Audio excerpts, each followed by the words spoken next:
자, 우리가 지난주에 이제 부활절을 맞이하고 예수께서 승천하시기 전까지 주님은 부활하신 모습을 가지고 40일을 이 세상에서 살으셨습니다. 그 40일 동안 이 세상에서 부활의 몸을 가지고 사시는 동안에 여러 제자들에게 부활의 주님의 모습을 보이시고 또 예수님께서 부활하신 사건들을 증거하시는 그러한 삶을 사셨는데, 오늘은 그러한 부활의 주님께서 한 사건을 통하여 우리에게 사랑의 대화를 나누는 그런 장면을 보고 있습니다. 예수님은 부활하신 날 저녁에 제자들과 만났을 때에 약속을 합니다.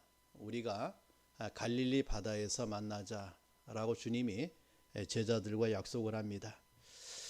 자, 그래서 제자들은 예수님의 말씀을 따라 그 갈릴리 바다에서 주님을 기다렸습니다. 자, 그런데 예수께서 더디 오시자 베드로가 제자들과 함께 우리가 주님이 오지 아니하시니까 갈릴리 바다에 돌아가서 고기를 잡자라고 해서 저들이 고기를 잡는 제자들을 보게 됩니다. 오늘 요한복음 21장에 보면은 제자들이 밤새도록 고기를 잡았는데 아무것도 잡지 못한 제자들을 주님이 찾아오시는 장면을 보게 됩니다. 그리고 주님은 그러한 제자들에게 배 오른편에 그물을 던지라 라고 말씀하며 그리하면 잡으리라고 했습니다. 그래서 제자들은 그러한 주님의 말씀에 따라 배 오른편에 그물을 던졌더니 물고기가 많이 잡았는데 어느 정도 잡았는가, 그물을 들 수 없을 만큼 많이 잡는 그런 축복을 받게 됩니다.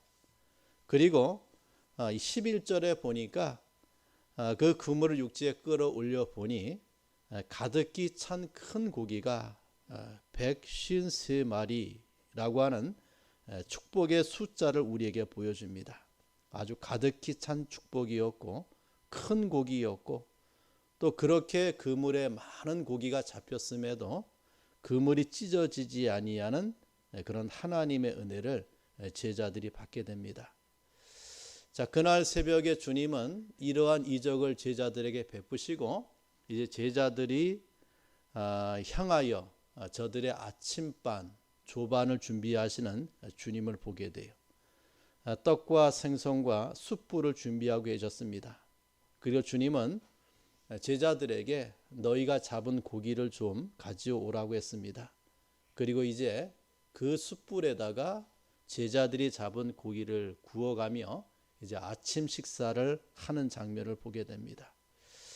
자, 이렇게 아침을 이 조반을 마친 다음에 이제 주님이 수제자 베드로와 더불어서 정말 불멸의 위대한 사랑의 대화를 나누는 장면을 보게 됩니다.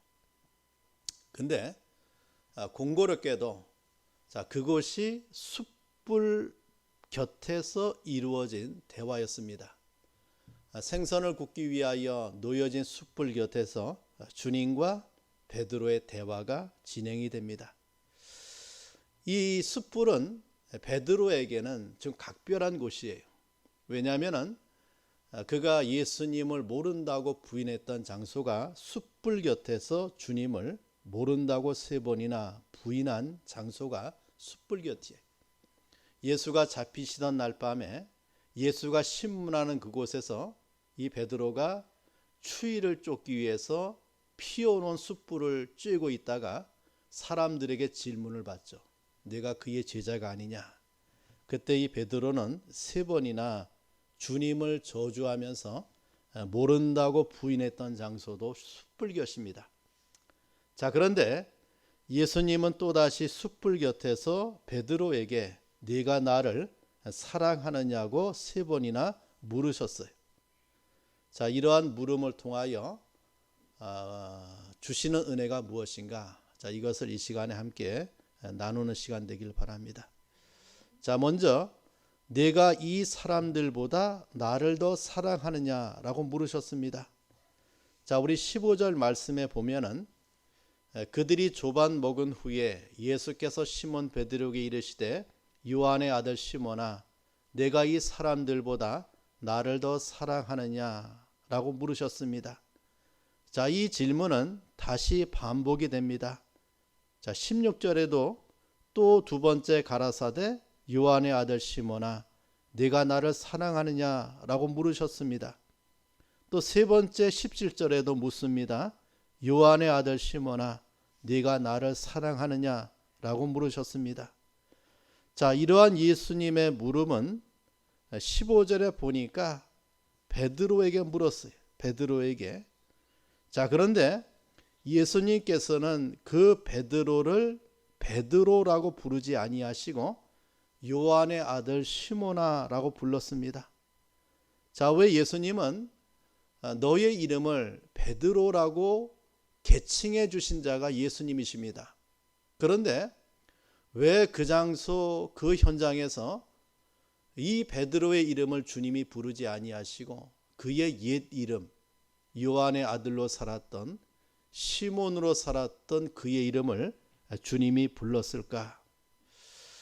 자, 주님이 베드로를 요한의 아들 시몬이라고 부르신 이유는 예수께서 베드로를 처음 만나 그를 부르실 때의 장면을 연상시켜 주기 위함이라고 생각을 합니다. 이 베드로는 요한의 아들로 살았죠. 시몬이라고 하는 이름을 가지고 저 갈릴리 바다에서 물고기를 잡다가 그리고 그 인생의 수명이 닿으면 삶을 마감할 정말 아무 이름 없이 이 땅에 왔다가 그냥 자기 먹을 것을 먹기 위해 살다가 인생의 삶을 마감해야 될 시몬이었어요. 그는 갈릴리 바다에서 고기 잡는 어부였습니다. 자, 그러한 시몬을 예수께서 부르신 거예요. 주님의 제자로, 베드로로, 게바로, 하나님의 사명을 감당할 자로 주님이 불렀어요. 주님이 불렀다라고 하는 거예요. 그 예수께서 이 베드로를 처음 봤을 때가 언제냐?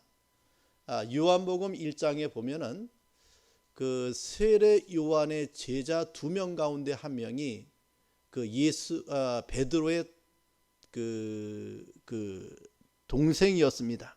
그래서 그 형제 안드레라고 하는 사람이었는데 그 세례 요한이 자기를 따르는 두 제자에게 예수님을 보고 말하기를 보라 하나님의 어린 양이라고 가르쳐 주었어요. 그때 요한의 두 제자가 예수님을 따라다니기 시작했습니다. 그때 이 시몬의 형제 안드레가 자기 형제 베드로를 전도한 거예요. 그래서 자기 형제 시몬에게 가서 내가 메시아를 만났다. 그래서 메시아인 예수님에게 시몬을 데리고 오죠. 그때 주님이 시몬에게 말씀하기를 내가 요한의 아들 시몬이니 장차 게바라 하리라 라고 그의 이름을 개칭해 주고 있는 주님을 보게 돼요. 자, 이후부터는 시몬의 삶이 아니라 게바의 삶으로 즉 베드로로 너는 살아야 된다 라고 하는 주님의 말씀을 받게 됩니다. 자, 예수께서 베드로를 시몬이라고 부르신 것은 이러한 배경 속에서 불리워졌어요. 요한의 아들 시몬아, 요한의 아들로 시몬으로 인생의 삶을 살던 너를 내가 불러서 내가 너를 베드로로 게바로 세워서 하나님의 일을 감당할 수 있는 자로 세워주었다라고 하는 그러한 의미를 가지고 주님은 그 시간에 요한의 아들 시몬아라고 부르시는 주님을 보게 됩니다. 자, 그리고 주님은 물으십니다. 네가 이 사람들보다 나를 더 사랑하느냐라고 물었습니다. 자, 이 질문에는 두 가지 뜻이 있습니다. 하나는 시몬아, 내가 지금 부활의 주님을 기다리고 있는 이 갈릴리 바다에서 옛 생활로 돌아가서 물고기 잡는 그 일을 하는 너를 향하여 주님은 묻는 것입니다. 너는 이 배, 이 그물, 이 고기, 이 갈릴리 바다보다 나를 더 사랑하느냐? 라고 하는 의미가 그 속에 포함되어 있고, 자, 또 하나는 지금 조반 먹는 석상에서 예수님의 여러 제자들과 함께 모여 있는 여기에 둘러 앉은 사람들보다 정말 나를 더 사랑하느냐라고 하는 주님의 질문이 돼요. 자, 이것은 내용에 있어서나 정도에 있어서나 열정에 있어서나 나를 더 사랑하느냐라고 물은 거예요. 전부를 요구하는 거예요. 전부를. 사실 베드로는 다른 제자들보다 더 주를 사랑한다고 장담하고 나선 일이 많았습니다. 그 마태복음 26장에 보면은 예수께서 십자가 죽음을 말씀해요. 그때 이 베드로는 절대 주님은 그 길을 갈 수 없다. 주님이 말합니다. 오늘 밤에 다 너희가 나를 버린다. 라고 말할 때도 이 베드로가 장담합니다. 다 주를 버릴지라도 나는 언제든지 버리지 않겠다라고 장담했던 자가 베드로입니다. 주님이 다시 말씀해요. 오늘 밤 닭 울기 전에 네가 3번 나를 부인하리라. 이런 주님의 말씀에 베드로가 장담합니다. 내가 주와 함께 죽을지언정 주를 부인하지 않겠나이다 라고 했던 자가 베드로입니다. 자, 베드로는 모든 제자들보다 더 주를 사랑한다고 자부했던 자예요.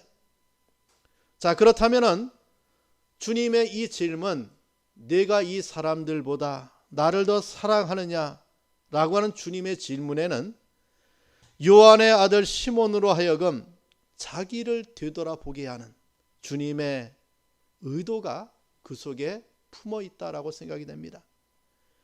정말 네가 나를 사랑하느냐? 3번이나 반복해서 물으신 것은 그가 3번이나 주님을 모른다고 부인한 베드로의 배반을 연상케 하고 있는 주님의 질문이 돼요. 자, 또 하나 우리가 여기 살펴볼 것은 네가 나를 사랑하느냐라고 하는 이 사랑에 대한 단어입니다. 자, 예수께서 3번씩 나를 사랑하느냐고 물으셨을 때에 사랑이라고 하는 단어가 3번 등장해요. 3번 등장하죠. 근데 처음과 두 번째의 사랑이라고 하는 단어와 세 번째 말씀하는 사랑이라고 하는 단어가 다르게 사용돼요. 첫 번째 주님이 내가 나를 사랑하느냐, 두 번째 내가 나를 사랑하느냐, 여기에 사용되어진 사랑이라고 하는 헬라어는 아가파오라고 하는 단어가 사용돼요. 이 말은 아가페라고 하는 사랑을 말해요. 내가 정말 아가페 사랑으로 주님이 물었어요. 네가 나를 사랑하느냐? 아가페 사랑으로 물으시는 주님을 보게 되죠. 자, 그런데 그러한 아가페 사랑을 질문하고 있는 주님의 질문 앞에 베드로가 내가 주를 사랑합니다 라고 하는 3번의 사랑의 대답은 아가페라고 하는 단어를 사용하지 않아요. 베드로는 힐레오로 대답합니다. 힐레오.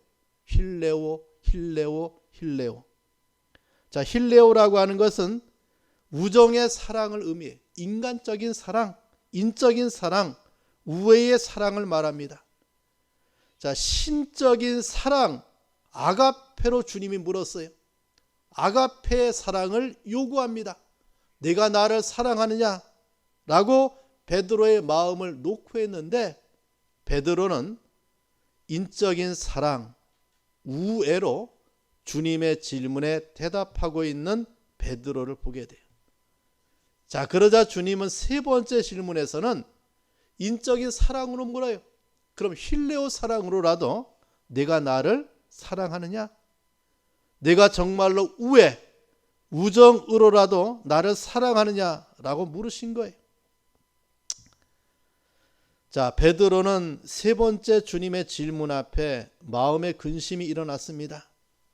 베드로는 주님을 인간적으로 사랑한다고 긍정했어요. 그러나 주님이 요구하시는 사랑인 아가페, 곧 숭고한 사랑으로 이어지지 못하는 베드로를 보게 돼요. 자, 그의 답변에는 사랑이지만 한계가 있어요. 그는 세 번이나 끝까지 인적인 사랑이라고 하는 우애로 대답하고 있는 것을 보게 되죠. 여러분, 여기에 베드로의 사랑에 한계가 있다라고 하는 거예요. 여러분, 베드로가 과거가 그리했지요. 그가 가이사랴 빌립보 도상에서 줄을 붙들고 말하기를 십자가에 죽지 말라고 했던 말, 겟세마네 동산에서 줄을 잡으러 온 사람들에게 칼을 뽑아 말고의 길을 친 것도 남들보다 더 주님을 사랑하고 죽는 데까지도 따라가겠다고 장담했던 것도 다 무슨 사랑입니까? 인적인 사랑.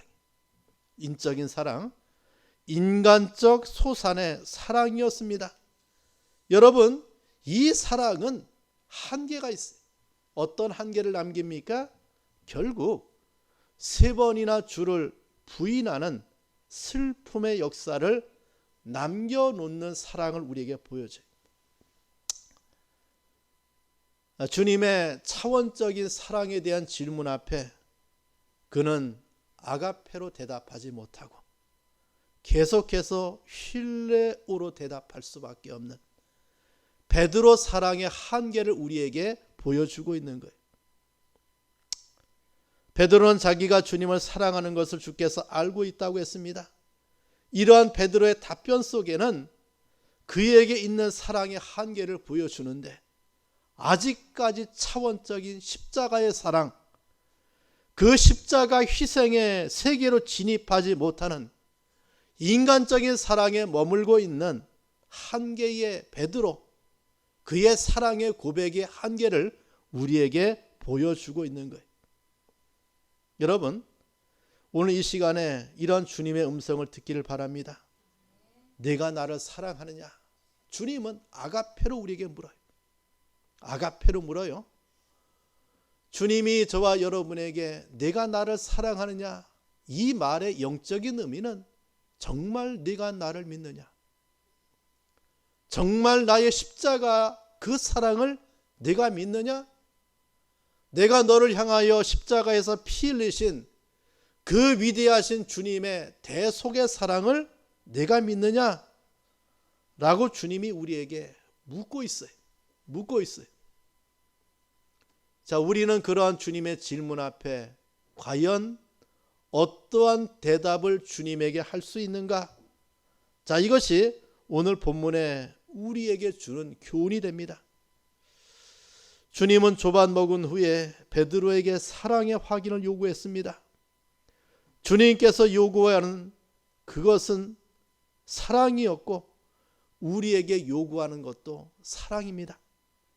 주님은 우리에게 묻습니다. 요한의 아들 시몬아, 내가 이 사람들보다 나를 더 사랑하느냐? 요한의 아들 시몬아, 내가 나를 이 사람들보다 더 신뢰하느냐? 더 믿느냐?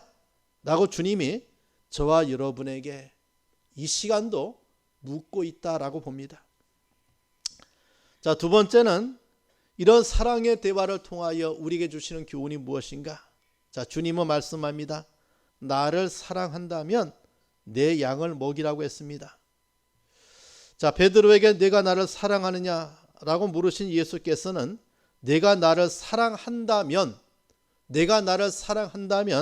내 양을 먹이라고 말씀하시므로 베드로를 부르신 사명에 대하여 다시 한번 일깨워 주고 있어요.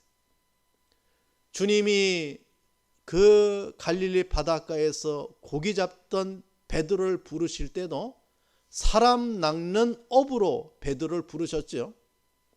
그를 제자 삼아 그 길을 걸어가게 하신 것은 이 사명을 감당하기 위해서 그 길을 걸어가게 하신 하나님의 뜻이 있고 사명이 있어요. 이것을 다시 확인하고 있는 주님을 보게 돼요.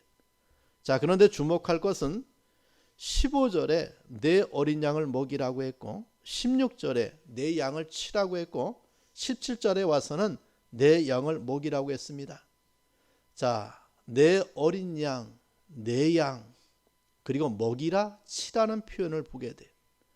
여기에서 말씀하신 어린 양은 한마디로 아직 크지 않은, 성숙되지 못한, 성장하지 못한 그런 양을 가리켜요. 절대적으로 그 보호자의 손길이 필요한 양, 이것이 어린 양이에요.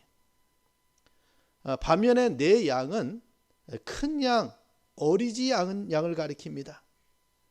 자, 그래서 어린 양은 먹이라고 했고 큰 양은 치라는 표현이 돼요. 자, 그런데 그 양을 주님이 말씀하기를 그 양의 소속이 어디인가를 말을 해요. 어린 양이든 큰 양이든 내 어린 양, 내 양이라고 하는 주님의 말씀을 보게 돼요. 주님의 것이다, 그 말입니다. 양은 주님의 것이에요.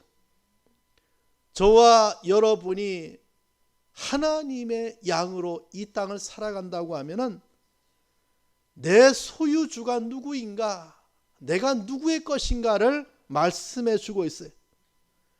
우리가 양이라면 어린 양이든지 큰 양이든지 다 주님의 소유라고 하는 말이에요. 자, 우리는 모두 다 주님의 양입니다. 자, 우리의 소속이 어디인가를 분명하게 말씀하고 있는 주님의 말씀이 돼요. 내 양이다. 주님의 양이에요. 그리고 우리가 먹이고 우리가 쳐야 될 대상도 주님의 양이라고 했습니다. 내 어린 양을 먹이고 내 양을 치라고 말씀하고 있는 주님을 보게 돼요. 우리가 우리나라에 양을 많이 기르지 않기 때문에 양에 대해서 잘 모르지만 양에 대한 습성을 그 연구해서 이렇게 낸 책들이 많이 있어요. 특히 선한 목자 양이라고 하는, 선한 목자라고 하는 책에 보면은 양이 어떠한 동물인가, 자, 이것을 잘 표현해 주고 있어요.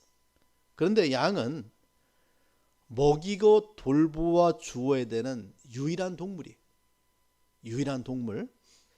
목자의 도움이나 돌봄이 없이는 살아갈 수 없는 동물이 양입니다. 우리 쉽게 말하면 다른 짐승들은 스스로 다 살아가요. 그리고 거기에 보면은 동물에도 우두머리가 있고 또 어떠한 그 자관 이끄는 그런 무리의 선두가 있고 한데, 양의 세계에는 왕이 따로 없어요. 모두가 평등해. 왕은 왕이 없는, 양은 쉽게 말하면 우두머리가 없는 그러한 동물이 양이라고 합니다. 그래서 양에게는 목자가 왕이에요. 목자가 없으면 방향을 잡지 못하고 병도 치료받지 못해요. 그래서 그 양은 절대적으로 목자를 의존해야 돼. 자, 이것은 주님과 우리와 관계를 분명하게 주님이 말씀해 주고 있죠. 양과 목자를 우리 그리스도인과 주님의 관계로 비유한 것은 그런 의미에서 비유해 주고 있는 거예요. 자, 우리는 예수를 떠나면, 주님을 떠나면, 나의 목자를 떠나면 우리는 아무것도 할 수 없어요. 먹을 것을 찾을 수도 없고 쉴 만한 곳을 찾을 수도 없고 이리와 늑대의 습격에서 내 자신을 지켜낼 수 없는 그런 존재예요. 우리의 목자장 되신 예수께서 우리를 인도하실 때 우리는 살아갑니다. 그래서 주님이 나를 따라오라고 한 거예요. 나를 따라오라. 주님을 따라가는 길만이 양이 살 수 있는 길이에요. 주님을 따라가는 길만이 양이 살아갈 수 있는 유일한 길이에요. 그 주님은 우리에게 나를 따라오라고 말씀하신 이유가 바로 거기에 있습니다. 양은 목자의 뒤를 따르도록 되어 있습니다. 인도하는 대로 따라가는 순종의 동물이 양입니다. 초원으로 끌고 가면 초원으로, 냇가로 끌고 가면 냇가로 따라가는 동물이 양이에요. 그래서 목자의 그 손에는 채찍이 없어요. 잘 따라오니까. 그 목자의 손에는 지팡이 하나 있어요. 왜요? 그 지팡이로 양을 인도하고 그 지팡이로 양을 건져내기 위해서 오직 유일하게 지팡이 하나 가지고 양을 인도하고 있는 목자를 우리에게 보여주고 있죠. 여러분, 그러면 왜 그 당시에 양을 사람들이 길렀을까? 자, 양은 본래 희생의 제물로, 속죄의 제물로 쓰이기 위해서 길렀어요. 다른 사람을 위하여 대신 죽는 것이 양입니다. 이삭을 위하여 양이 대신 죽었죠. 죄인을 위하여 양이 죽게 됩니다. 양은 희생의 제물이에요. 자기에게 허물이 없어도 죽는 것, 이것이 바로 양이라고 하는 거예요. 자, 주님은 말씀합니다. 베드로에게 네가 나를 사랑한다면 내 양을 먹이라, 내 양을 치라고 말씀하고 있는 것을 보게 돼요. 자, 그렇다면은 먹이라, 이 말은 그 양을 향하여 잘 꼴을 먹이고 돌보는 상태를 가리켜요. 그런데 큰 양은 치라고 해서 치라. 요 치라라고 하는 단어가 하나님이 자기 피로 사신 교회를 치게 하셨느니라 라고 하는 말씀과 동일하게 쓰여지고 있는 것을 보게 돼요. 여러분, 친다라고 하는 말은 인도하고 보호하고 그 다음에 그 양의 성화를 위하여 양육하는 단계를 가리키고 있다라고 하는 말이에요. 우리 사랑하는 성도 여러분, 주님은 베드로에게 네가 나를 사랑한다면 내 양을 먹이고 내 양을 치라고 명하고 있는 주님을 보게 돼요. 이것은 저와 여러분에게도 동일하게 요구하는 주님의 요구요, 주님이 우리에게 말씀하는 명이라고 볼 수 있죠. 정말 주님을 사랑한다고 하면은 이러한 삶을 살아가는 자가 되길 바랍니다. 자, 마지막, 나를 사랑한다면 나를 따르라고 했습니다. 자, 우리 19절 말씀에 보면은 하반절에 베드로에게 이르시되 나를 따르라 하시니라고 했어요. 나를 따르라 하시니. 자, 예수께서는 베드로의 남은 장래를 이미 알고 있었습니다. 그리고 베드로의 미래는 영광스러운 치유가 될 것이라고 예언해 주었어요. 네가 젊어서는 스스로 띠뛰고 원하는 곳을 다녔거니와 늙어서는 네 팔을 벌릴 것이다. 그리고 네 팔을 벌린다라고 하는 말은 결국 그도 십자가에 순교당할 것을 주님이 예언해 주고 있는 말씀이 되죠. 사실 베드로는 AD 64년에 7월 달이죠. 네로 황제에 의하여 순교당하게 됩니다. 그때 이 베드로가 그 환상을 보게 돼요. 왜냐하면 이제 로마의 큰 그 환란이 임하자 베드로가 네로 황제의 박해를 피하여 로마를 빠져나가는 도중에 주님을 만나게 되죠. 로마로 가고 있는 주님을 만나게 돼요. 그때 베드로가 묻습니다. 주여 어디로 가십니까? 이것이 그 유명한 쿼바디스 도미네라고 하는 질문이에요. 그때 주님이 대답합니다. 자, 네 대신 십자가를 지러 로마로 간다고 하는 주님의 말씀을 베드로가 들어요. 그래서 이 베드로가 회개하면서 다시 가던 길을 멈추고 저가 다시 로마로 들어가 거기에서 십자가에 거꾸로 달려 죽었다라고 전해져요. 자, 이러한 베드로가 져야 할 순교의 장면을 주님이 말씀해 주고 있으면서 너는 나를 따르라. 그런데 우리가 여기에서 아주 중대한 주님의 말씀을 보게 돼요. 자, 우리 19절 말씀 같이 한번 읽어봅시다. 자, 읽어봐요. 시작.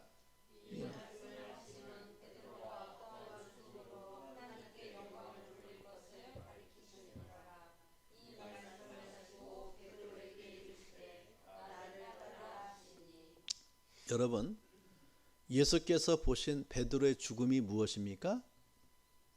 하나님께 영광을 돌릴 죽음이라고 했어요. 자, 베드로가 어떠한 죽음으로 하나님께 영광을 돌릴 것을 가리키심이로라 라고 했죠. 여러분, 베드로의 가장 큰 영광의 시간, 영광의 순간은 언젠가? 바로 순교의 시간이라고 주님 말씀해 주고 있는 거예요. 하나님은 그것을 통하여 영광 받기를 원하고 있다. 그래서 어떠한 죽음으로 하나님께 영광을 돌릴 것을 가리키심이로라 라고 말씀해 주고 있죠. 자, 성도의 가장 큰 영광의 시간은 바로 주님을 위해서 죽는 시간이고 죽는 순간이에요. 자, 그러기 위해서 주님이 요구하는 것이 무엇입니까? 나를 따르라고 하는 주님의 말씀이. 여기 따른다 라고 하는 말은 제자라는 말이 여기에서 나왔어요. 제자의 길은 따른다 이 말입니다. 아가페 사랑을 주신 주님은 베드로에게 명을 해요. 나를 따르라.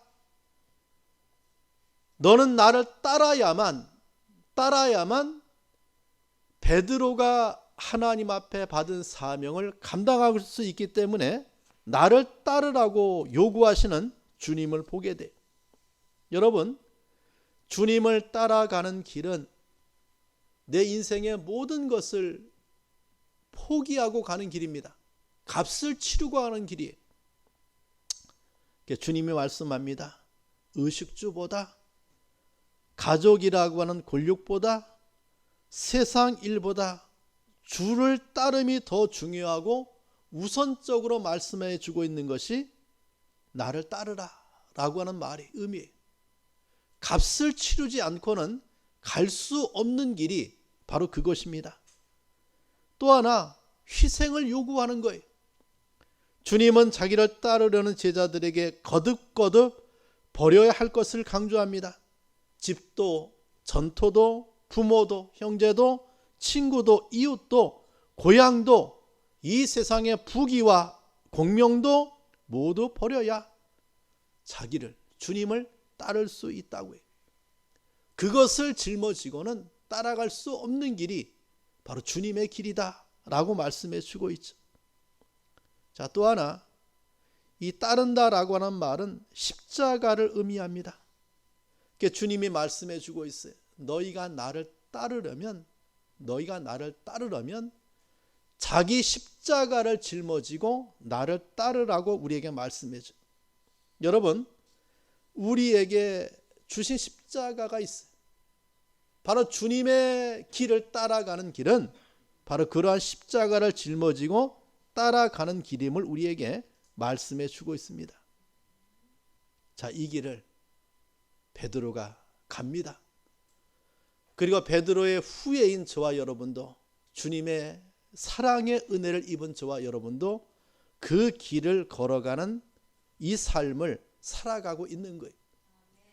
여러분, 우리가 예수를 따라가는 그 길 앞에 주님은 저와 여러분에게 이러한 말씀을 가지고 다시 한번 힘을 공급해 주고 있는 주님을 보게 돼요. 끝까지 베드로를 찾아왔죠. 저가 다시 옛 생활로 돌아가도 주님은 찾아와서 내가 나를 사랑하느냐라고 물으시고 너는 나를 따르라고 명하시는 주님을 보게 돼요.